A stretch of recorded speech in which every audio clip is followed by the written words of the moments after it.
नमो अरिहन्ताणं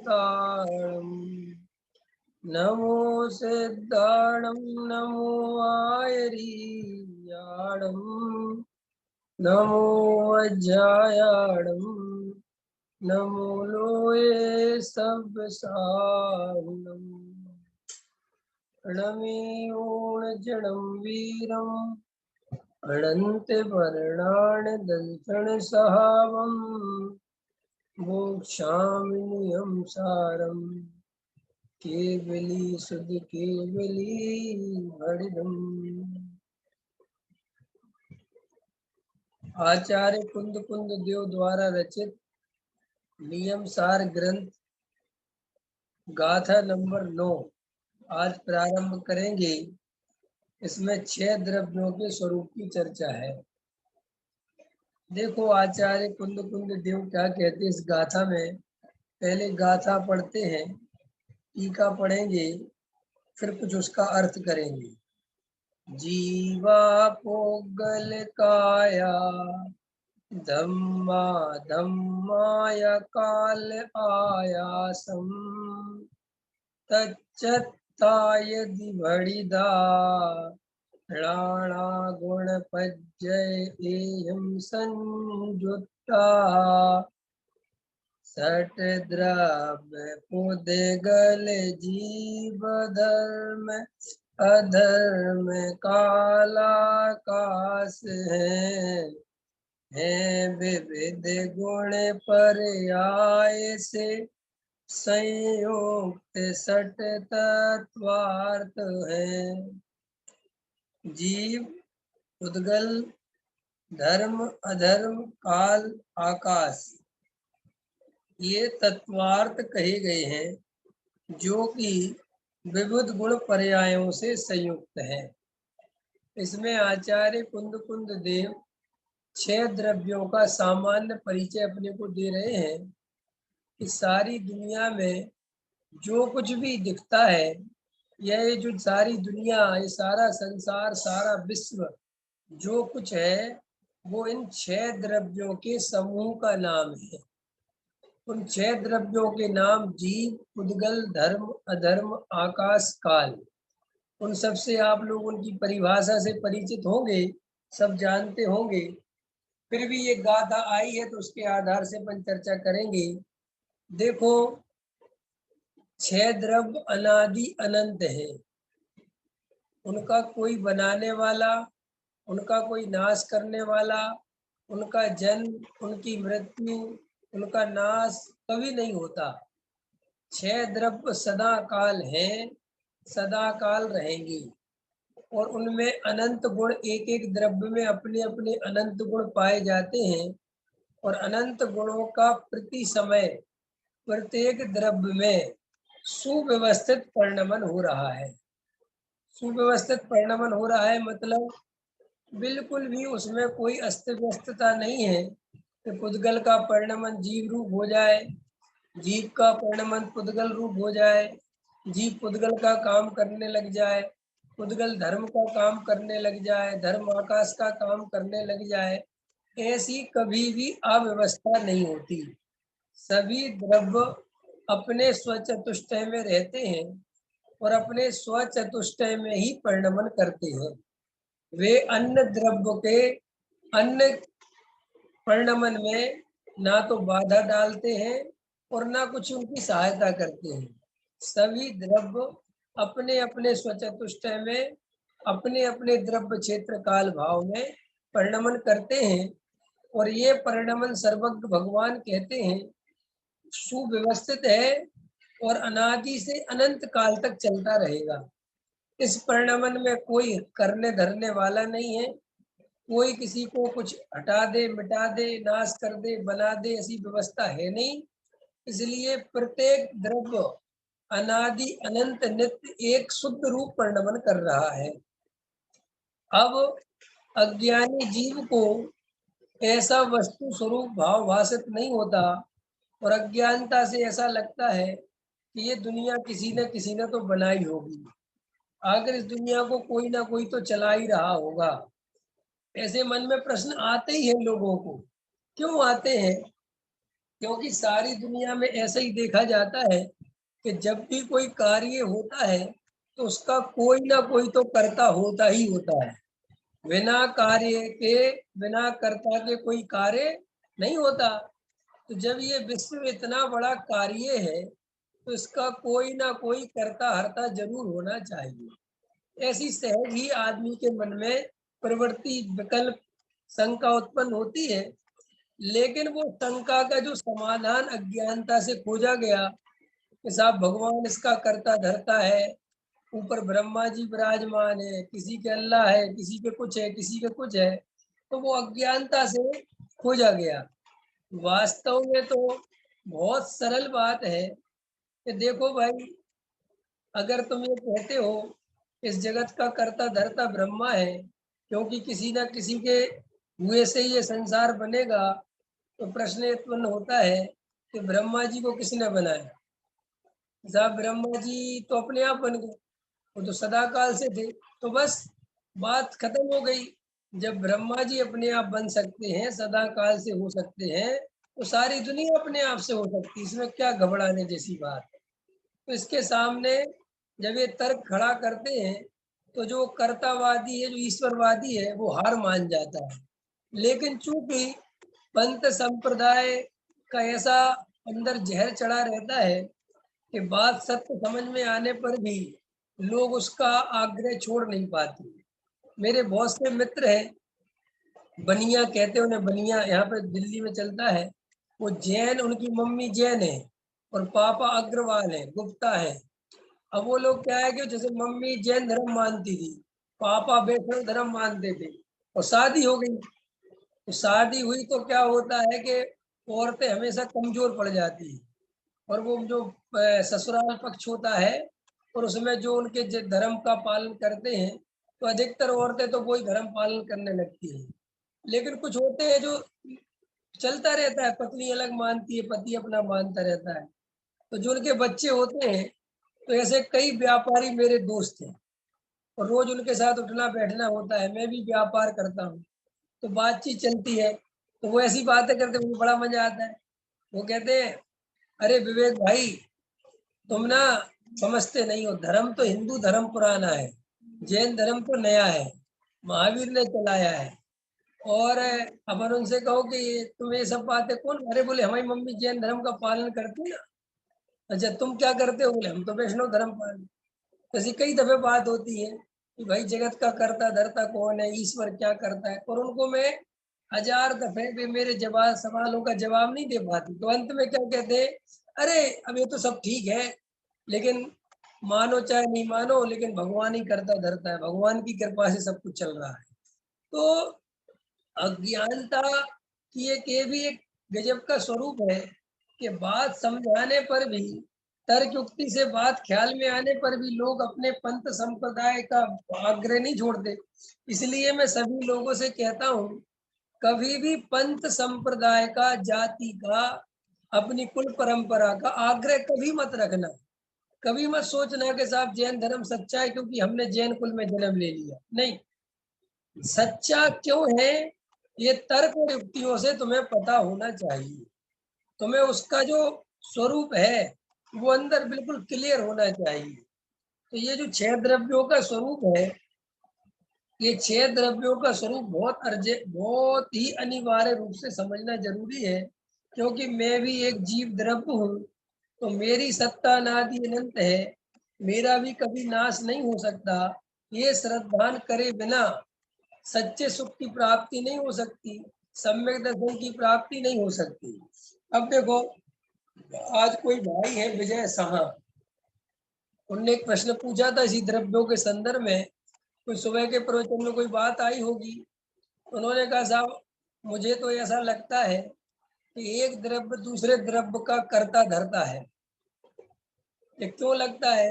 कि साहब पुद्गल पुद्गल में कुछ करे चाहे नहीं करे, लेकिन आखिर गरीब आदमी का बड़ा आदमी तो भला करता है ना, उसको मदद करता है, हेल्प करता है, और अपन दूसरे के काम कर देते हैं, अन्य जीवों के उपकार करते हैं। तो ये बात साहब अपन कैसे कहते हैं कि एक द्रव्य दूसरे द्रव्य का करता धरता नहीं? तो वो बात देखो, जैन धर्म आधा अधूरा पढ़ोगे तो बहुत परेशान होते हैं लोग। जैन धर्म को व्यवस्थित पढ़ोगे तो कभी परेशान नहीं होगे। जैन धर्म इस समस्या को भी समझता है कि भाई उपकार है तो, लेकिन कर्तृत्व वाला उपकार नहीं है, निमित्त नैमित्तिक संबंध है। कौन सा संबंध है? निमित्त नैमित्तिक। कोई किसी का उपकार कर दे अनिवार्य रूप से जरूरी नहीं है। आप हमेशा गरीब की मदद नहीं कर सकते। यदि उसका कर्म का उदय, प्रबल पाप का उदय आ जाए तो आप चाह कर भी उसका भला नहीं कर सकते, है ना। अपन कभी दवाई खाते हैं तो वो ही दवाई शरीर में रोग ठीक कर देती है जब हमारा पुण्य का उदय होता है, योग्यता होती है। और कभी कभी वो ही दवाई कितनी खाओ ठीक नहीं होती। तो अब जब दवाई अगर हम पे उपकार कर सकती थी तो वो हर बार उपकार क्यों नहीं करती? कभी कभी गाड़ी अचानक से पंचर हो जाती है और अपन सोचते हैं कि रोड साफ है, सब बात है, पंचर कैसे हो गई। और कभी कभी गाड़ी इतने इतने इतने गड्ढे मिलते हैं, ऐसी ऐसी बुरी रोड पर निकलती है और पंचर नहीं होती। ऐसा अनुभव किया नरेंद्र जी के? नहीं किया। लेकिन अगर जागृत रहोगे, होश में रहोगे तो बात समझ में आएगी। कभी कभी मैं अनुभव करता हूँ कि कोई मेरा स्वाध्याय होता है और मुझे ऐसा लगता है कि आज स्वाध्याय में बहुत मुझे इतना आनंद नहीं आया, लेकिन लेकिन लोगों के रिप्लाई आते हैं कि आज तो साहब वो बहुत ही आनंद आया, आज तो हमें बहुत ही आनंद आया। तो मैं कभी कभी सोचता हूँ पता नहीं भाई मेरे को तो ऐसा नहीं लगा। और कभी कभी मेरे को ऐसा बहुत लगता है कि आज का स्वाध्याय तो बहुत हितकारी है, बहुत ही गजब का है। और पता चला साहब उस पर किसी का रिप्लाई नहीं आया, किसी को समझ में नहीं आई बात। तो ये तो भाई अपनी अपनी योग्यता है, तुम्हारे लगने से कुछ नहीं होता। तो ऐसे ही एक द्रव्य दूसरे द्रव्य का कुछ करता धरता हो ऐसा नहीं है। हाँ, निमित्त नैमित्तिक संबंध होते हैं दो द्रव्यों के बीच में, और निमित्त नैमित्तिक संबंध भी अनिवार्य नहीं होते कि सदाकाल होंगे। कभी घटित भी होते हैं और कभी घटित नहीं होते।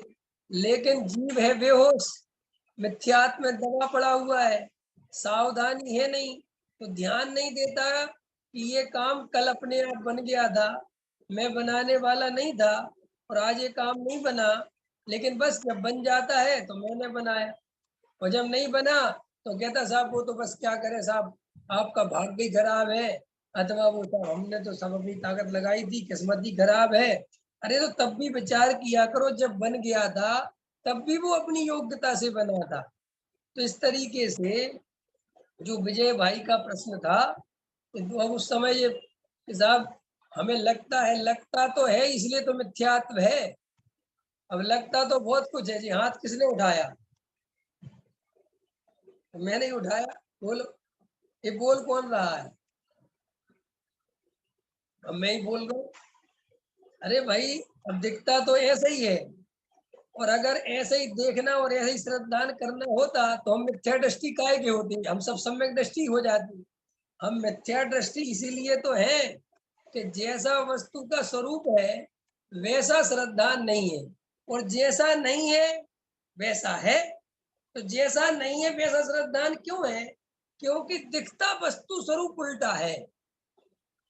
देखो, तुमने हिंदुओं के धर्म में पढ़ा होगा, वे लोग कहते हैं कि भगवान ने जब ये जगत बनाया तो जगत के संसारी जीवों को संसार में घुमाने के लिए एक माया नाम की देवी का निर्माण किया।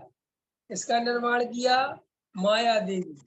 कि वो माया देवी क्या करती है कि वो सभी जीवों को भ्रमित करती है। कि कैसे भ्रमित करती है कि है तो जीव आत्मा, है तो ब्रह्मा का अंश, लेकिन वो अपने को मानता शरीर है।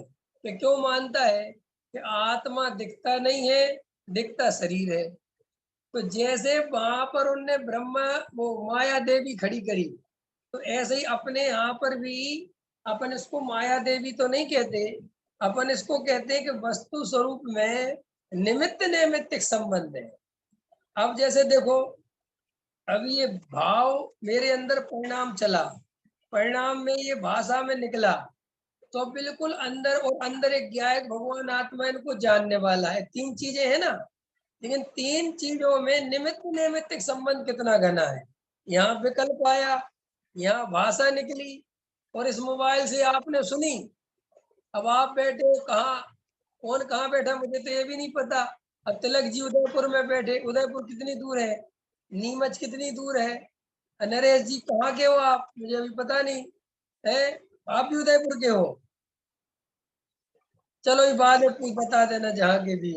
अब इतने दूर दूर बैठे हो, अब मैं बोल रहा हूँ इंदौर के, अच्छा इंदौर के हो आप, एमपी के हो, तो अब वहां से आप सुन रहे हो मेरी बात।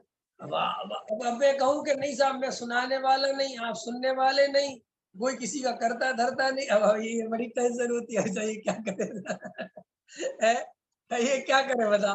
अब वो आचार्य कह रहे हैं कि अगर जैसा दिख रहा है और ऐसा ही देखना होता तो फिर ये चर्चा क्यों करते, फिर हम तुम्हें समझाते क्यों, फिर समझाने की तो बात खत्म ही हो गई ना, क्योंकि जैसा दिख रहा है वैसा ही मानना है तो फिर बात खत्म हो गई। प्रॉब्लम ये है कि जैसा दिख रहा है वैसा है नहीं। हिसाब कैसा है कि आत्मा अलग है, ये जो विकल्प आ रहे हैं, परिणाम आ रहे हैं बोलने के, ये उस आत्मा से अलग है, घबराना नहीं। और जो विकल्प से जो भाषा वर्णना निकल रही वो अलग है अब गजब हो गया। अब आचार्य कहते इन तीनों का स्वरूप तुम्हें पहचानना है कि भाषा वर्णना उद्गल की है, विकल्प आता है वो जीव का विकारी भाव है, और जो जीव का स्वभाव है वो है जानना देखना। लग जी समझ में आ रही कि नहीं आ रही, तीन चीजों में भेद ज्ञान।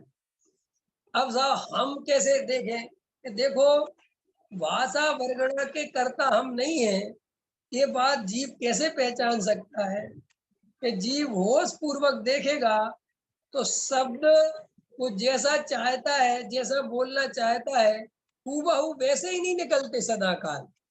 हम बोलना चाहते हैं कुछ और निकलता है कुछ और, हमने सोचा था कुछ और हम बोलने लगते हैं कुछ और। अब आप लोग तो कम बोलते होगे, मैं तो ये स्वाध्याय वगैरह करता हूँ तो मुझे थोड़ा पता चलता है। मैं कभी कभी सोचता हूँ कि आज ये वाली बात बताएंगे, लेकिन मैं देखता हूँ 1 घंटे पूरा बीत गया और वो वाली बात बिल्कुल नहीं बताई गई, और जो बात मैंने बिल्कुल नहीं सोची थी वो बता दी। इससे पता चलता है कि साहब तुम्हारे सोचने से कुछ नहीं होता, वो भाषा प्रगणना की योग्यता है। और देखो सब बढ़िया बढ़िया गाना चाहते हैं, है कि नहीं, सब लता मंगेशकर बनना चाहते हैं, सब मुकेश बनना चाहते हैं, लेकिन तुम्हारे हाथ में मुकेश बनना लता मंगेशकर नहीं है। तुम्हारी तो जैसी आवाज है वो वैसी ही रहेगी, अब चाहे कुछ भी करो।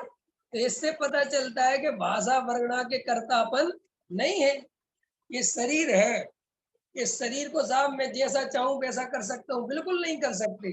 जैसा रंग रूप मिला है तो मिला है, क्या करोगे, जैसी शक्ल मिली है तो मिली है। तो श्री गुरु कहते हैं कि अगर तुम शांति से, इसलिए लोग कहते हैं ना कि साहब भेद ज्ञान में क्या करना, तत्व विचार में क्या करना, स्वाध्याय क्या करना, यही तो स्वाध्याय करना, यही तो भेद ज्ञान करना, यही तो तत्व विचार करना। क्यों कि साहब इतनी मिली हुई चीजें हैं कि जीव कंफ्यूज हो जाता है कि है मेरा स्वरूप क्या है। देखो अलका जी, आप गेहूं क्या, गेहूं गेहूं होते हैं, दाल भी होती है ना, उनमें से कंकड़ पत्थर या कोई, अब आजकल तो जमाना बहुत आगे निकल गया है। अब आजकल की माताएं बहनों को तो इतनी सुविधा प्रदान कर दी है कि कंकड़ पत्थर वाली दालें आना बंद हो गई, कंकड़ पत्थर वाले चावल आना बंद हो गए, कंकड़ पत्थर वाले गेहूं बंद हो गए। क्यों, सब की कीमत आपसे ली जा रही है। पहले गेहूं मिलता था 5 रुपए किलो, अब गेहूं मिलता है 35 रुपए किलो। तो वो 35 रुपए किलो गेहूं में ये भी जो कंकड़ निकालते थे ना तुम, उसके भी पैसे ऐड है। समझ में आया ना, पहले चावल मिलता था 20 रुपए किलो, अब मिलता है 100 रुपए किलो। तो वो ऐड है, वो सब जो मेहनत आपको करनी पड़ती थी घर में वो सब वो पहले से कर देते, क्योंकि सुविधा भोगी हो गया ना इंसान। तो चलो, तो अभी अपन कंकड़ पत्थर वाली दाल या गेहूं या जो भी है या और भी सामान है, या आपका कोई चीज मिल गई आपस में, तो देखो आपको अलग अलग करनी पड़ती है ना। अब कोई कहे कि साहब अलग अलग क्यों कर रहे हैं, अरे भाई इसलिए करना है कि जब मिल गए अब क्या करें हम। ऐसे ही लोग कहते साहब क्या करें स्वाध्याय करके, क्या करें ध्यान में, क्या करें, अरे यही तो ध्यान है, और कोई अलग से ध्यान थोड़ी है।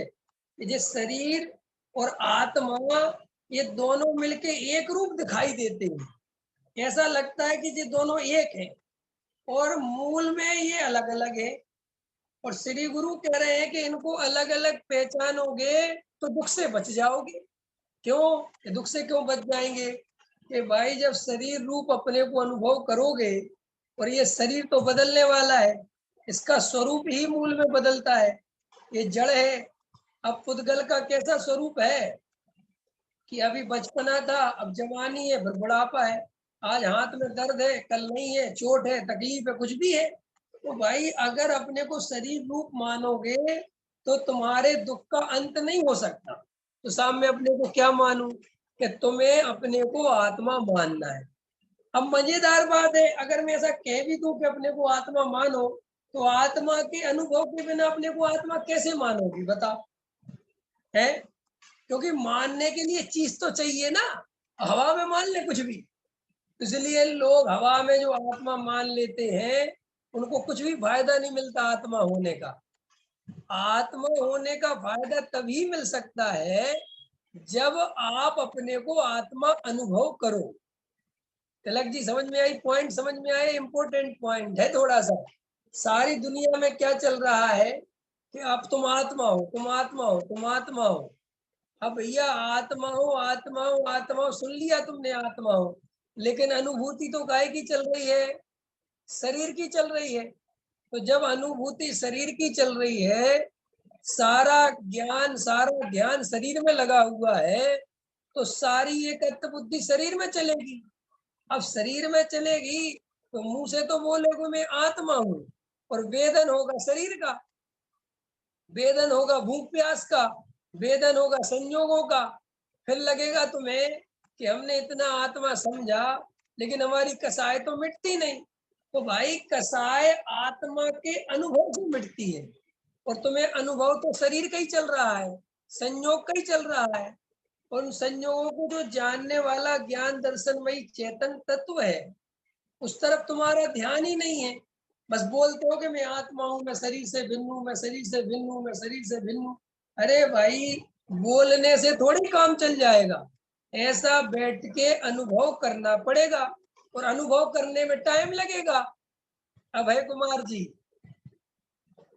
अनुभव करने में टाइम लगेगा। पंकज जी, टाइम लगेगा। कि क्यों लगेगा? क्योंकि निमित्त नैमित्तिक संबंध बहुत घने हैं। शरीर और आत्मा दूध और पानी की तरह मिल गया है। जैसे दूध और पानी आपस में मिले हुए हैं, और कोई व्यक्ति दूध और पानी को अलग अलग करना चाहे तो क्या करना पड़ेगा? सबको पता है ना, आग पे रखना होगा। कोई दूध और पानी को ऐसे ऐसे गिलास में ऐसे ऐसे करते रहे, करता रहे, कुछ भी करता रहे, भैया ऐसे अलग होने वाला नहीं है। इसको गैस में तपना, आग में तपना पड़ेगा। ऐसे ही जिन जीवों को आत्मा का और शरीर का भेद ज्ञान करना है, आत्मा का अनुभव करना है, उन जीवों के लिए भाई साहब आग जैसा जलना पड़ेगा। माने थोड़ा सा भेद ज्ञान में उपयोग लगाना पड़ेगा। आप ये सोचोगे कि आप भेद ज्ञान नहीं करोगे, शास्त्रों को पढ़ लोगे, पूजा पाठ कर लोगे, अपना जो काम धंधे चल रहे हैं उसमें व्यस्त रहोगे, और कोई आत्मा की ओर ध्यान नहीं दोगे, जागृत नहीं रहोगे, बेहोशी में जीते रहोगे, और सोचते रहोगे कि आज नहीं तो कल आत्मा मिल जाएगा, तो आत्मा बिल्कुल नहीं मिल सकता। क्यों नहीं मिल सकता?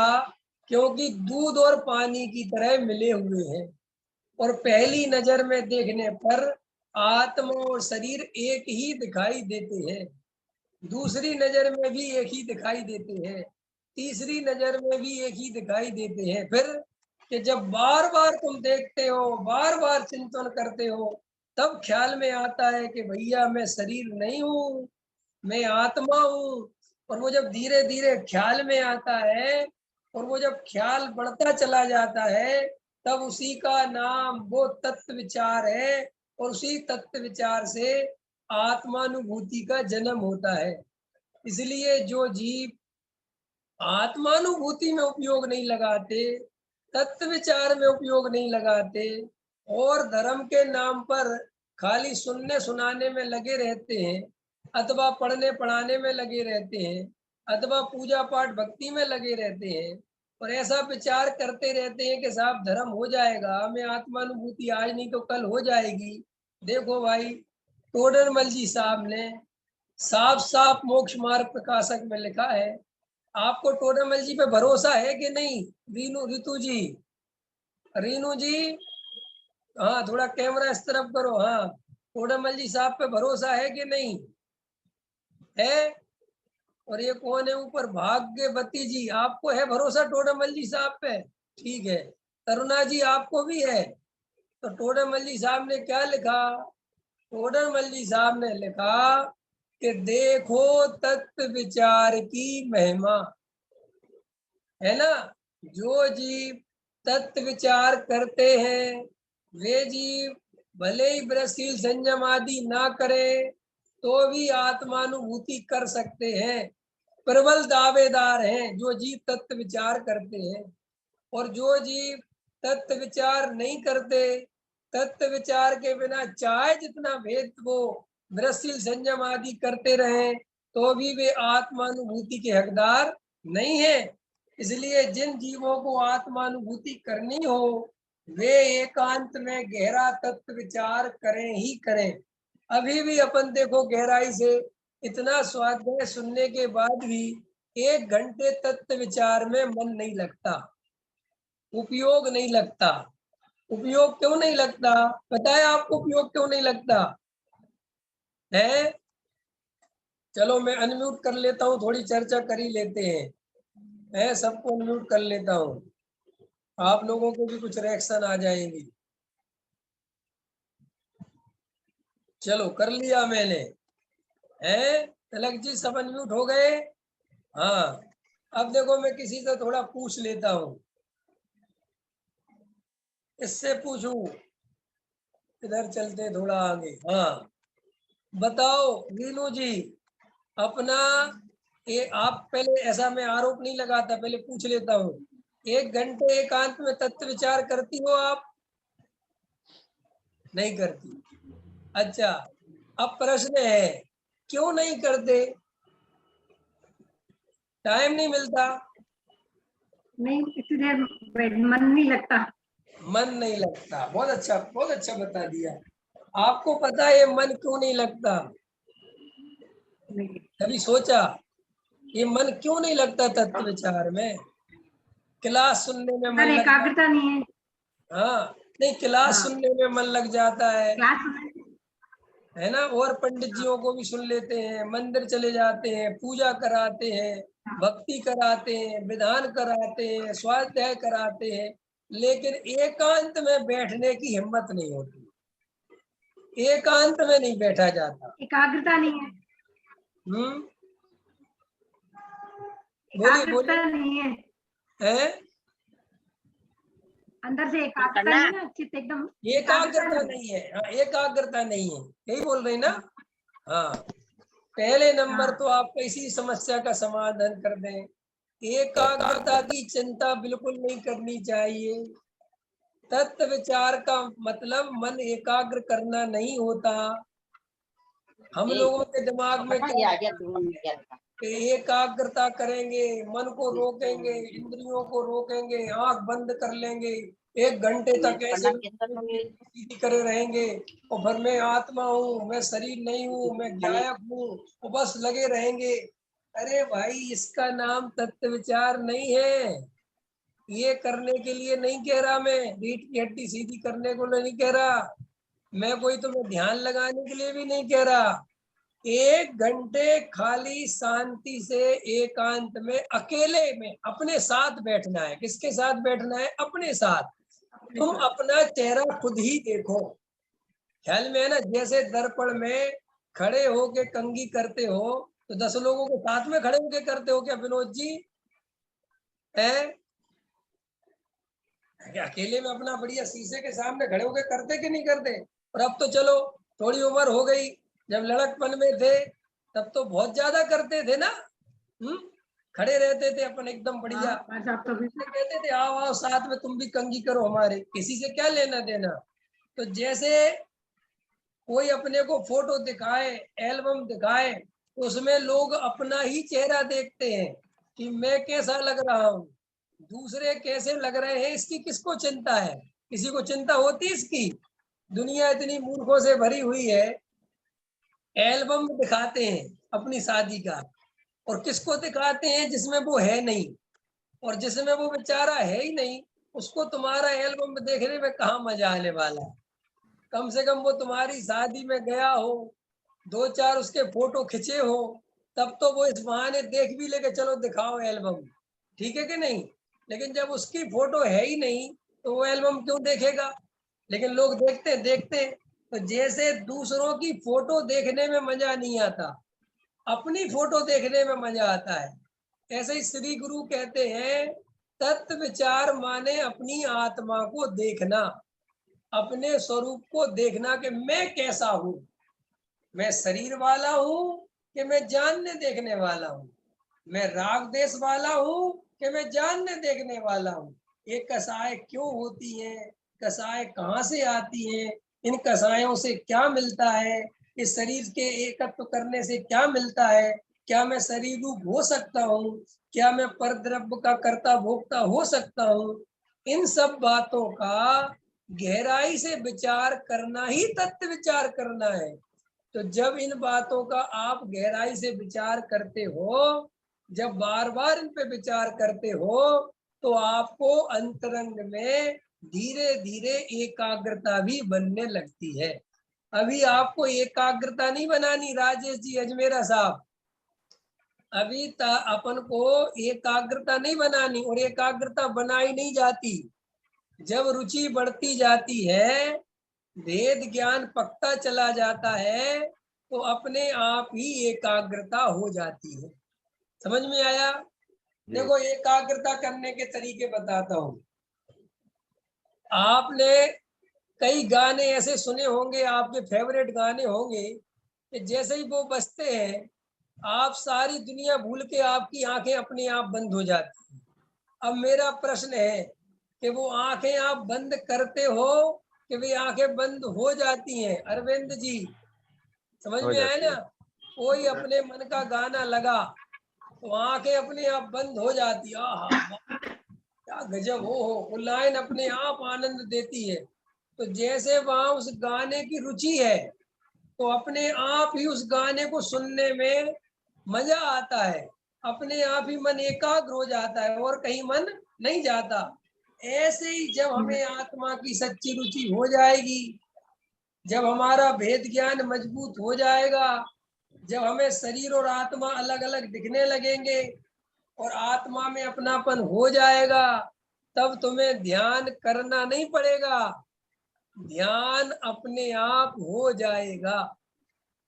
इसलिए डॉक्टर साहब एक सम्यक दर्शन की परिभाषा बताते बहुत अच्छी, आत्मा में अपनापन इसका नाम सम्यक दर्शन, आत्मा का ज्ञान इसका नाम सम्यक ज्ञान, और अपनी आत्मा में ही पूरी तरह स्थापित हो जाना, रुक जाना, इसका नाम सम्यक जानना, और फिर जानते ही रहना, इसका नाम सम्यक चारित्र है।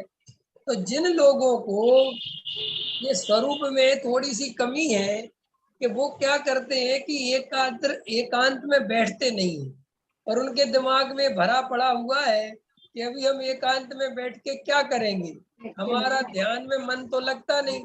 अरे आपको मन कहीं लगाना ही नहीं है, आपको तो बस खाली एकांत में बैठना है।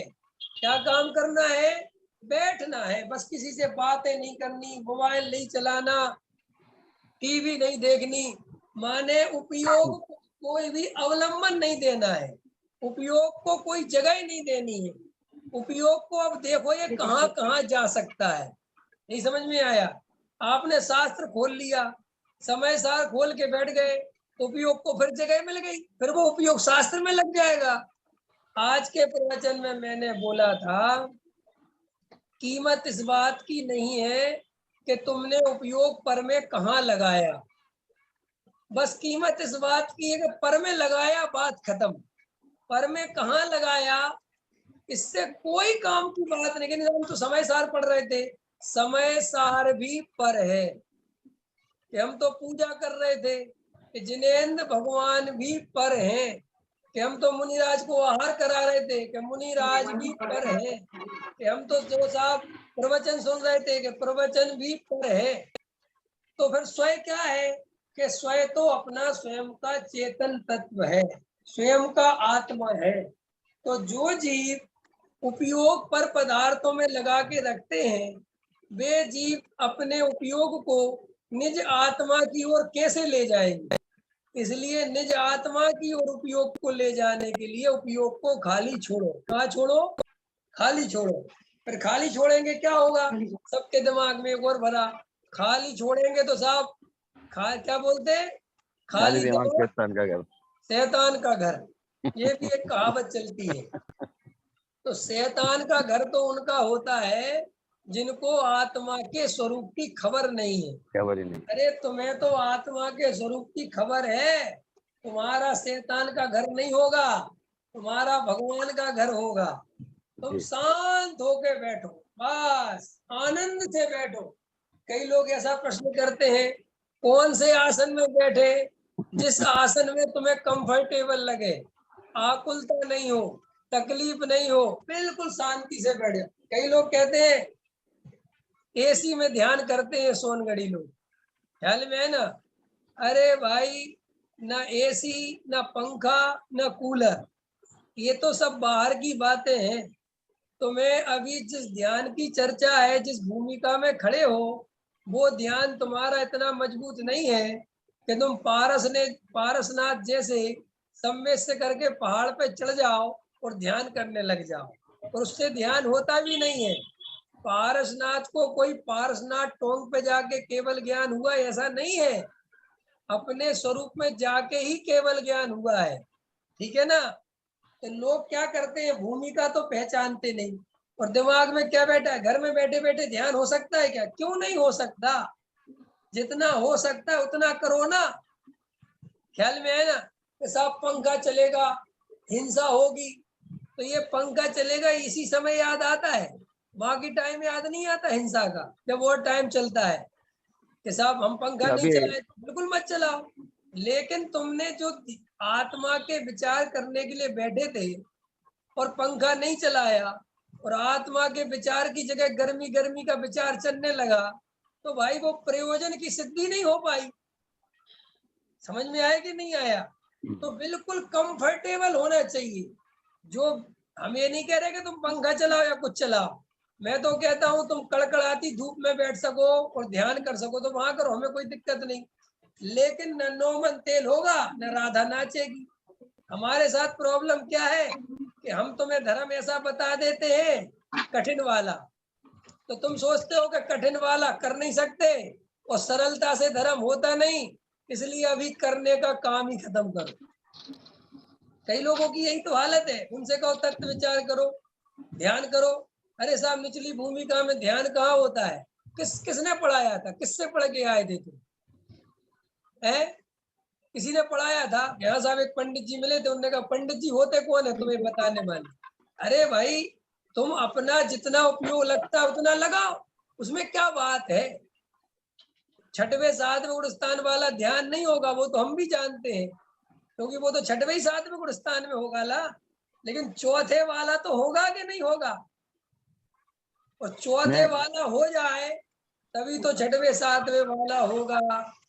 इसलिए चौथे वाला करने का पुरुषार्थ प्रत्येक जीव को करना चाहिए, और इस बात की बिल्कुल चिंता नहीं करना चाहिए कि घर में होगा कि नहीं होगा, तीर्थ क्षेत्र में जाके ही होगा, ये सब व्यर्थ की बातें हैं। अगर आत्मा की रुचि होगी तो बीच बाजार में होगा, और बोलो दुकान पे बैठे बैठे होगा, होगा कि नहीं होगा। यही अभी हो रहा है ना साहब, अभी इतना ये समझ में आ रहा है, समझ में पूरा आ रहा है ना। भाषा वर्ण अलग चल रही है, कौन भैया मेरी बोल रहे हैं, समझ शक्ल में राजेश जी आप बोल रहे मेरे हैं। जी जी, भाषा वर्ण हाँ, अलग चल रही है, मेरी शक्ल अलग दिख रही है, आपकी शक्ल अलग दिख रही है, और मैं उसको एयरफोन को थोड़ा सा सुनने पास वाला करो अलग हूँ। स्पीकर को, समझने शब्द ज्ञान अलग चल रहा है, उसको समझने वाला मैं अलग हूँ। ये हाँ चीजें तो अभी समझ में क्लियर आ रही है। फिर बार बार कभी शरीर में चल जाता हूँ, वापस फिर अभी इसमें आ जाता हूँ। तो दुकान बराबर है। धंधे के समय भी बार बार ये सब चलता रहता है। हाँ और चलेगा ये ना। सब ये सब जो है आप लोगों के प्रवचन सुन सुन के इतनी चीज समझ में भी आई है। शम ज्ञान में इतना विकास ये समझ में आया है इतना कि ये सब आपका जो स्पीकर है ना वो दूर है, स्पीकर पास करिए स्पीकर। हाँ अब बोलिए। है मतलब सब चीजें करते हुए भी सब चीजें समझ में आ रही है। भाषा वर्ण अलग आपकी हो रही है, मेरी भाषा वर्ण अलग हो रही है। मैं हाँ आवाज अलग सुन रहा हूँ, मोबाइल में मेरी फोटो अलग दिख रही है, आपकी फोटो अलग दिख रही है। अपने ज्ञान से हाँ मैं सारी चीजें जान रहा हूँ, सारी हाँ चीजें समझ रहा हूँ। जब मुझे भूख लगती है तो भूख का वेदन होता है, उस वेदन को भी मैं करता हूँ। और फिर उसके बाद में पेट भरने के लिए जो इष्ट चीजें हैं वो खाता भी हूँ, उसका भी आनंद लेता हूँ। और जो है वो फिल्मी गाने भी सुनता हूँ, उसका भी आनंद लेता हूँ। हाँ और बस। राग द्वेष सब चीजों को भी भली भांति समझ के हुए सारी पूजाएं भी करता हूँ, विधान भी करता हूँ। और करने वाला अलग है, जड़ की क्रियाएं हैं, और उसको मैं जानता देखता हूँ, वो अलग रहता है। साथ में दोनों मौजूद रहते हैं एक साथ, और सारी क्रियाएं ऐसी होती है। इससे ज्यादा तो नहीं, लेकिन इतना कुछ समझ में आया है, अब वो ये भी आप बताओ। लोगों की सबकी मेहरबानी से। बराबर। अब ये और बताओ ज्ञान के आनंद आ रहा। अब ये बताओ जीवन में आनंद बढ़ा के घटा। टेंशन खत्म हो गया जीवन में। जीवन रिक्शा, ए, वो बस दादा की कहानी है ना, ये रिक्शा धर्म का वाला। असली स्वरूप दा, समझना। देखो। जी दादा की जो कहानी है रिक्शा वाला, हाँ रिक्शा वाला बन गए हम तो।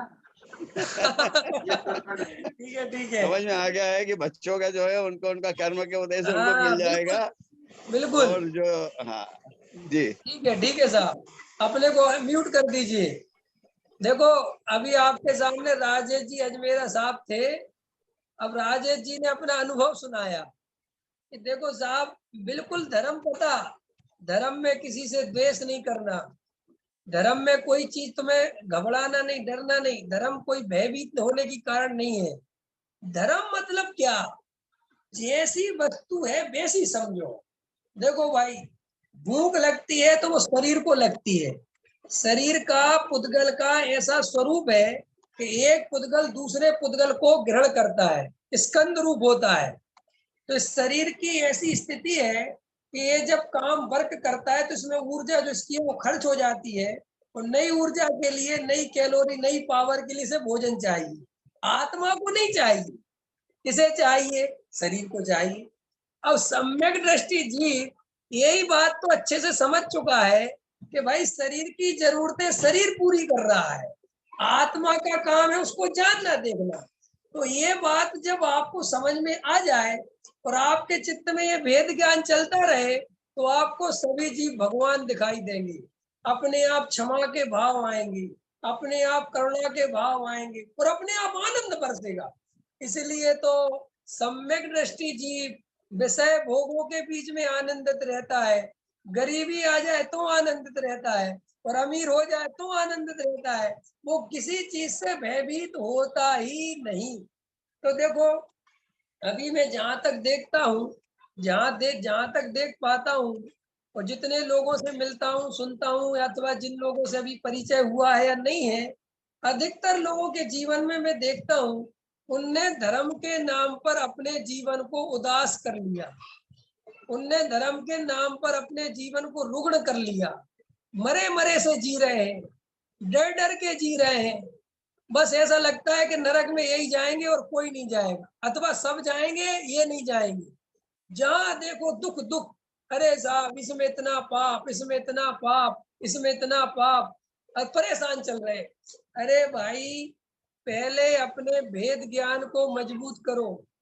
मैं आत्मा हूं, मैं शरीर नहीं हूं, इस बात को ज्यादा से ज्यादा अनुभव से पहचानो। अभी तुम पुण्य पाप नहीं समझ सकते। अभी तुम्हारे हाथ में पुण्य पाप कुछ नहीं है। मिथ्या दृष्टि उसे कहते हैं जिस बेचारे के जीवन में कुछ भी पता नहीं है। और सम्यक दृष्टि उसे कहते हैं जिसे हर चीज पता है। देखो भाई, मिथ्या दृष्टि जितना चाहे, कितनी ताकत लगाए पुण्य करने की, वो पुण्य नहीं कर सकता। और सम्यक दृष्टि जीव कुछ भी नहीं करता, कोई ताकत नहीं लगाता, तो भी उसको पुण्य होता ही चला जाता है। इसलिए तीर्थंकर प्रकृति मिथ्या दृष्टि को नहीं बंधती, चक्रवर्ती का पद मिथ्या दृष्टि को नहीं मिलता, 63 सलाका के सारे पुरुष सम्यक दृष्टि होते हैं। कभी सोचा तुमने मिथ्या दृष्टि क्यों नहीं होता?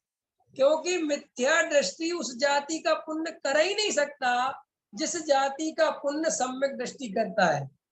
इसीलिए आप लोगों के जीवन में अगर आपको थोड़ा सा भी तत्व ज्ञान हुआ है तो आपका चेहरा इतना खिला होना चाहिए, इतना मुस्कुराने वाला होना चाहिए कि आपके बच्चे आपको देखे तो वे ये सोचे पापा को क्या मिल जाता है रोज के रोज।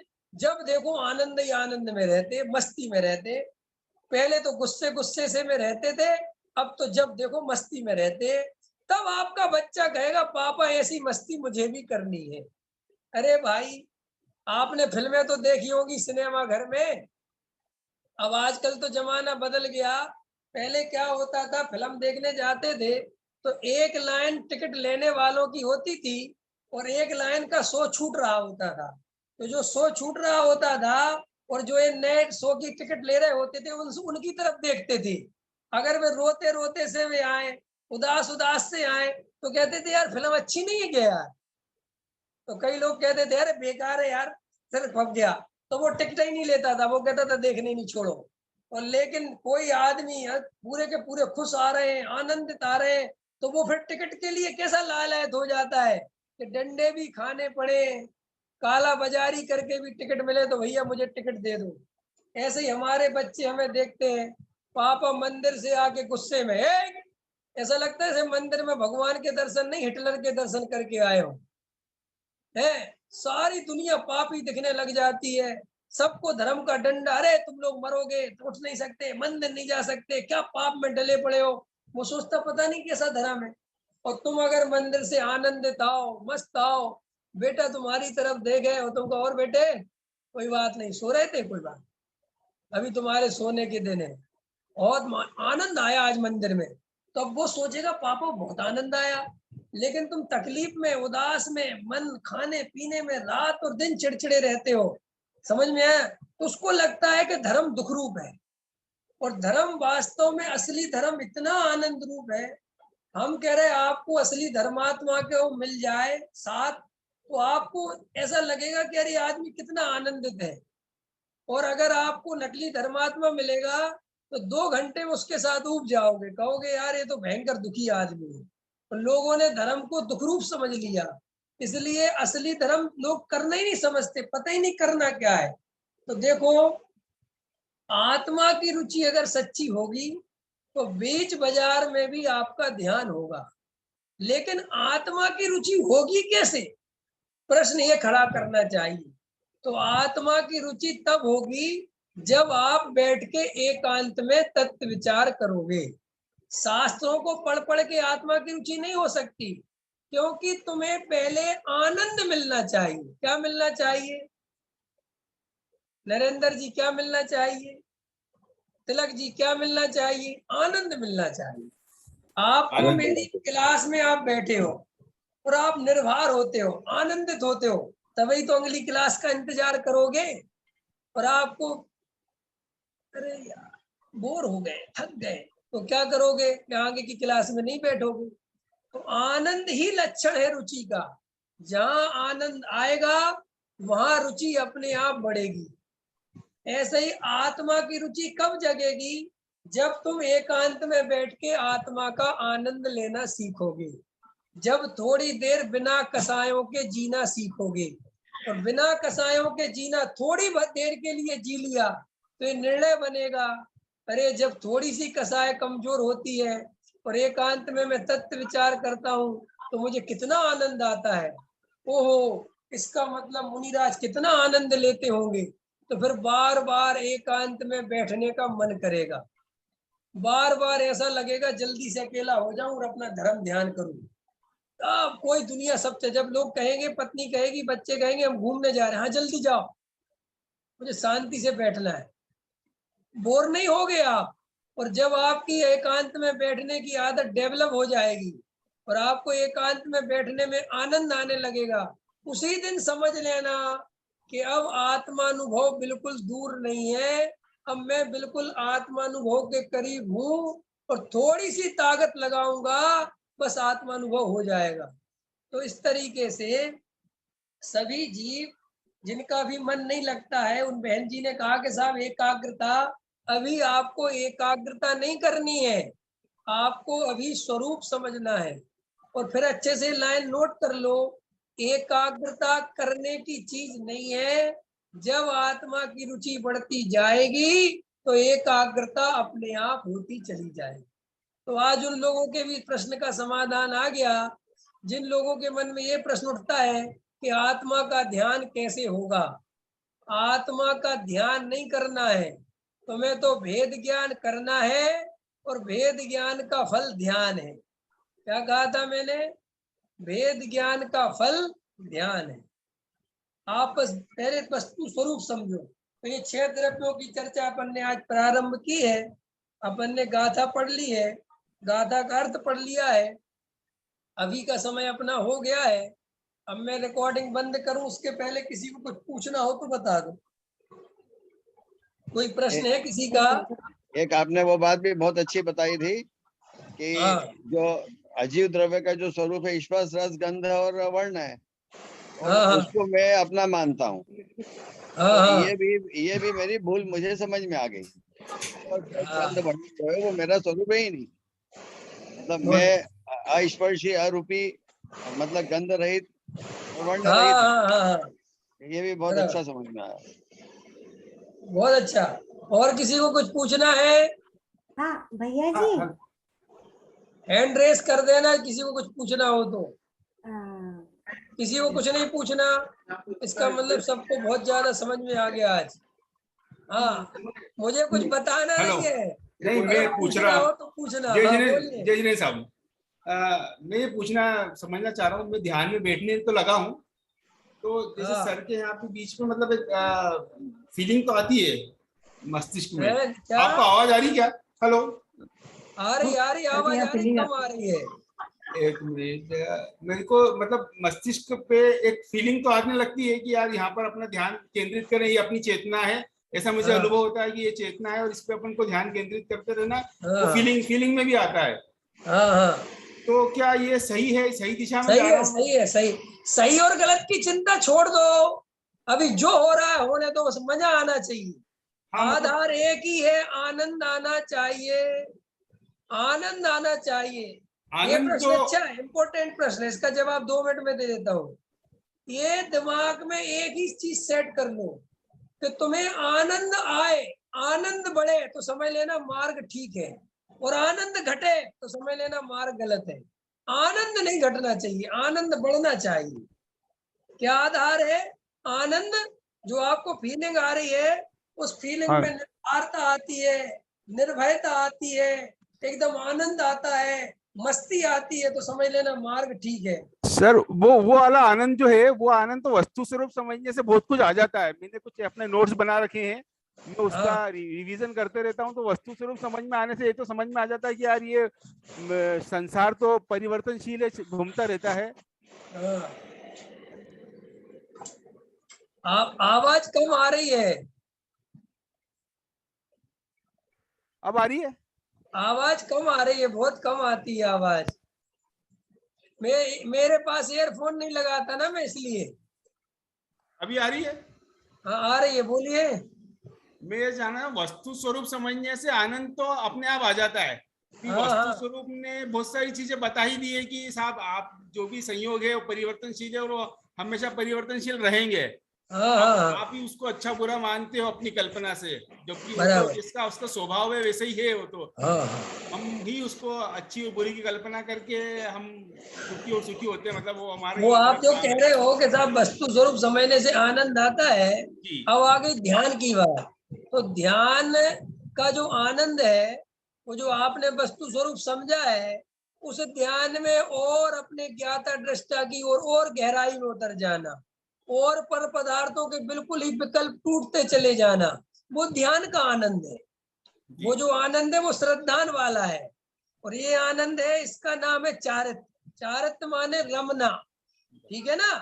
जी। इसके लिए उदाहरण तो नहीं दूं? नहीं हाँ, वो तो ठीक है। समझ में आता है। बोलिए अलका जी, बोलिए।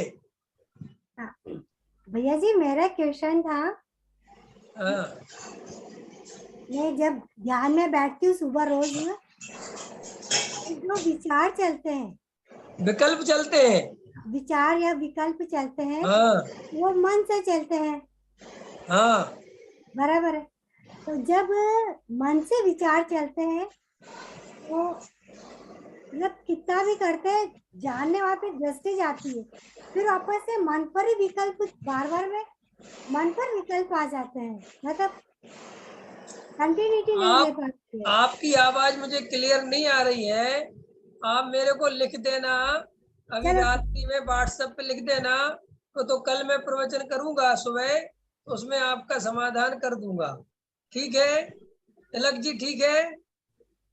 ओके जय साहब। जय जयनंद पंडित जी।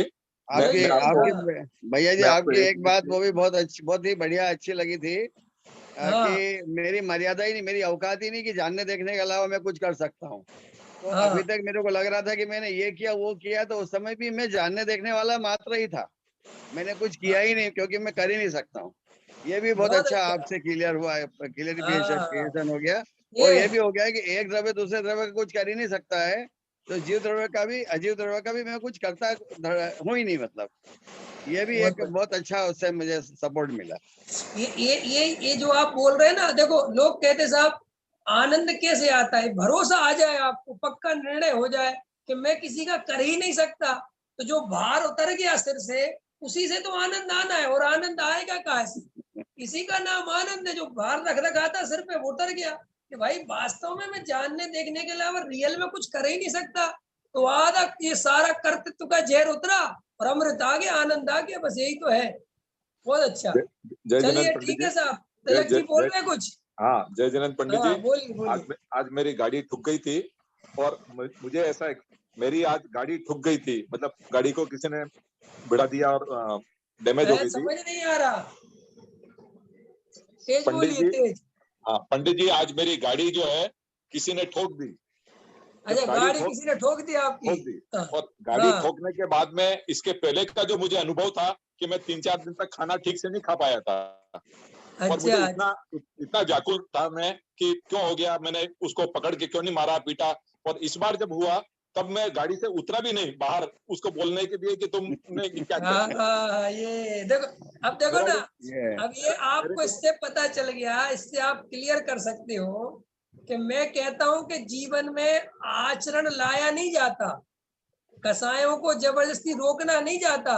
जब आपको वस्तु स्वरूप की अनुभूतियां होंगी, जब आप जागरूक रहोगे, आपका आचरण अपने आप ही ऐसा होगा कि आप सोच ही नहीं सकोगे कि मैं ऐसा क्यों कर रहा हूँ, लेकिन वो अपने आप ही आपको भाव आएगा।